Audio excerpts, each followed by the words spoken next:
been 4 years to the month since everything went down. I was 36 at the time, married to my wife Lily, who was 35. We had been together for 15 years, married for 12, living a comfortable upper-middle-class life with our 14-year-old daughter Ava. My best friends from college, Steve and Dan, were practically family. Steve, 34, was married to Claire, who was 30, and Dan, also 34, had recently divorced. Our three couples had a tradition of taking a week-long vacation every summer. This time around, everything was booked and ready when I broke my ankle 3 days before the trip. I couldn't go, obviously. I was non-weight-bearing for 16 weeks. The meds made me drowsy, and I didn't want to spoil the fun for everyone else. Lily offered to stay home, but I convinced her to go. So due to my ankle and Dan's divorce, the trip ended up being Lily, Steve, Claire, and Dan. D-Day happened on December 7th, 2019. Lily and Claire had planned a girls' shopping weekend a couple of hours away, with a hotel stay on Saturday night. They got caught thanks to the Snapchat map feature. After sending Lily a snap of our dog that night, I noticed Dan was at the same location as her. There was no reason for Dan to be in that city. My mind raced to the worst. I started calling and texting Lily frantically, but she ignored me. Knowing Claire should be there too, I called Steve to check. I told Steve what I saw and that I was ready to drive there and confront them. In a sad voice, he confirmed Claire went with Lily and that he knew Dan would be there. For a moment, I felt relief, thinking maybe Dan and Claire were having an affair and Lily was just a cover. But then he said, "They're having a threesome." I went numb. He continued, "I'm sorry, it's not the first time she's been with Dan either, and I've been with her too." Rage replaced my numbness. I cussed Steve out, threatened him, and hung up. I snapped, breaking things around the house and screaming. Ava came out, scared and concerned. She had never seen me like that, especially since I was still recovering from my ankle injury. I pulled myself together, reassured her, and told her it was a work thing, even though she probably saw right through it. Once she was back in her room, I called Steve. He picked up immediately. I demanded he tell me everything. He said he wouldn't leave anything out. It all started with the vacation in July. The first day was relaxing by the pool. On the second day, without their spouses, Dan and Lily naturally paired off, seeming friendly and innocent at first. But as the day went on, they got closer. That night, after a lot of drinking, Steve and Claire went to their room, leaving Dan and Lily alone. Claire later checked on them, hearing unmistakable sounds of sex from Dan's room. She told Steve. I interrupted, asking why Claire didn't intervene. Steve explained that he and Claire had been having marital issues, including bedroom problems. Claire had been asking for an open relationship, and they planned to propose swinging with us on the trip. When I couldn't go, they dropped it. But when Claire saw Lily and Dan together, she thought it might be a chance to revisit the idea. The next morning, Claire talked to Lily, who felt guilty and worried about being found out. But Claire suggested they continue, framing it as a free week without responsibilities. Steve said they both encouraged Lily and Dan to act on their attraction, convincing themselves it would all go back to normal once they returned. Hearing this made me sick. The betrayal from Lily and my two closest friends was overwhelming, but I needed the full story. Steve said for the next 3 days, they acted like a couple on vacation, careful with social media posts to keep things looking innocent. But back at the B&B, they were all over each other. On the fourth night, Claire convinced Lily to swap partners. Steve had reluctantly agreed, pressured by Claire. He tried to enjoy being with Lily, but was preoccupied, knowing Claire was with Dan. The next morning, Lily went back to her room, and Claire spent the whole night with Dan. They traveled back the next day, swearing to take it to the grave. When Lily got home, she acted excited to see me, which I now realize was guilt-driven love bombing. She was unusually attentive and caring for weeks. I thought it was guilt from leaving me with my broken ankle, but it was from cheating. Steve continued, saying Claire pushed for an open relationship once they were back. They set ground rules, but Claire was adamant about no limits on partners. Steve agreed, hoping to gather evidence for a divorce. He offered me all the messages he had.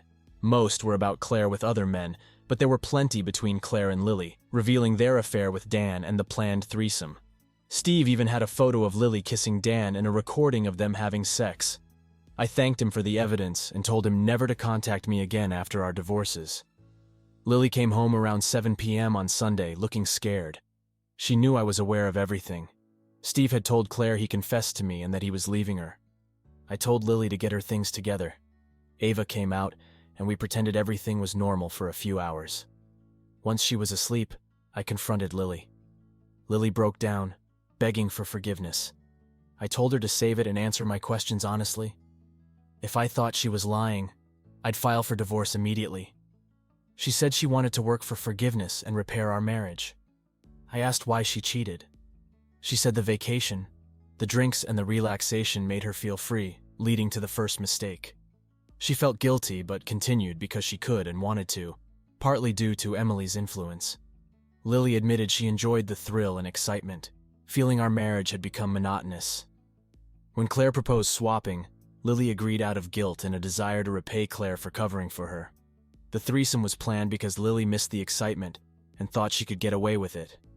When I asked why she didn't come home when I found out, she said it was all the same.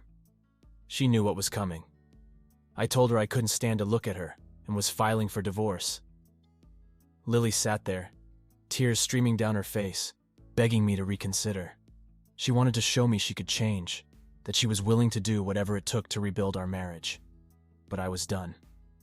The betrayal from Lily, Steve, and Dan was too much. I couldn't unsee or unhear the things Steve had told me. I told Lily to sleep in the guest room that night. The next day, I met with a lawyer and started the process for divorce. I also began planning how to talk to Ava. She deserved to know, but it had to be done carefully. This wasn't just my story, it was her life too. Over the next few days, Lily tried her best to win me back. She cooked my favorite meals, tried to engage in deep, meaningful conversations, and even suggested couples counseling. But it was too late. I'd already made up my mind. The trust was gone, and I couldn't see a future with her anymore.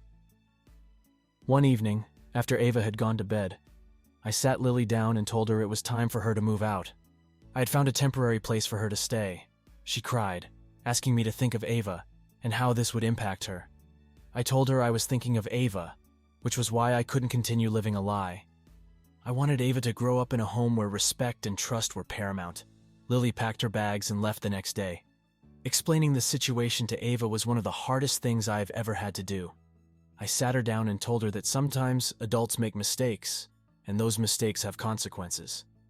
I reassured her that none of this was her fault, and that both her mom and I loved her very much.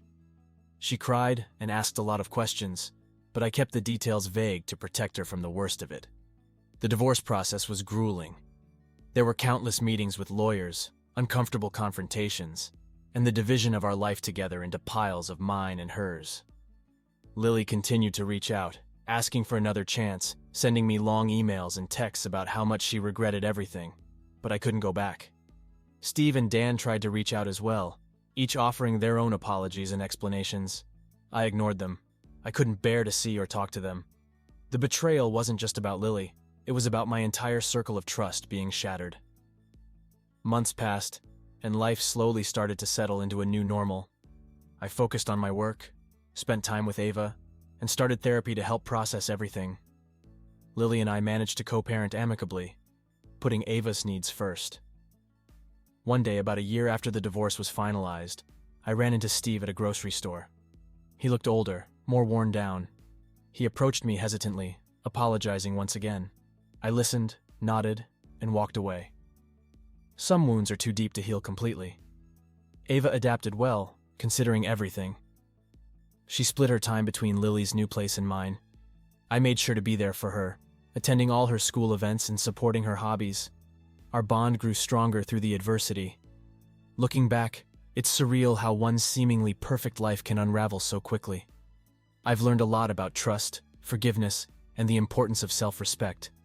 I know we'll never be the same, but I also know I'm stronger now, for myself and for Ava.